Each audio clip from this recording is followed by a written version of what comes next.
all the greetings in this room that make us who we are.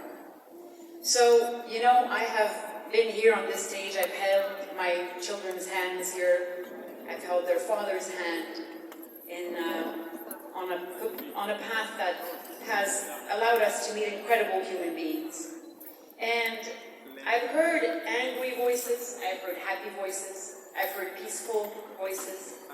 I've raised my own voice here. And all of you have been through a lot in these past years. Your communities, your families, your children, I know this, and I see you. And it's been hard, but we've been through this together, and we will continue to move together. You know, we have to trust in the better angels of our nature. At this inflection point on this planet, we have no other choice, really. And when we talk about diversity in Canada, we're not just describing what we see around us.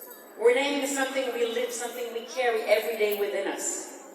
Because here, diversity in Canada isn't an idea. It's a daily reality. It's the languages we hear right here in the market, in this room, on the bus. It's the festivals you attend to fill your belly with food from the four corners of the world and laughter and new friendships. It's the dance steps or cultural references that your kid might learn at school and whose stories are nothing like yours, and yet somehow it feels familiar. It feels like home. Multiculturalism. It's more than a concept. It's more than a mosaic that we admire from afar. It's not about politely coexisting. It's about the courage to connect. To stay open, especially when things feel unfamiliar.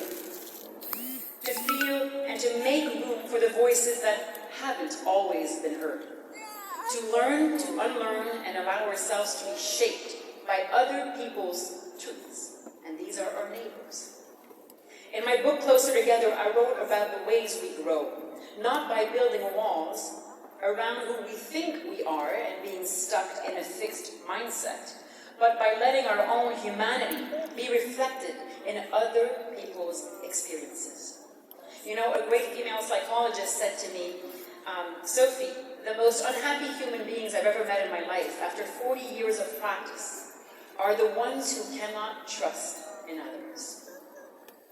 Think about how you interact and what you see in your own schools and communities and families. In order to trust in each other, we have to feel safe, emotionally and physically. We need to welcome each other without feeling threatened by the difference of the other.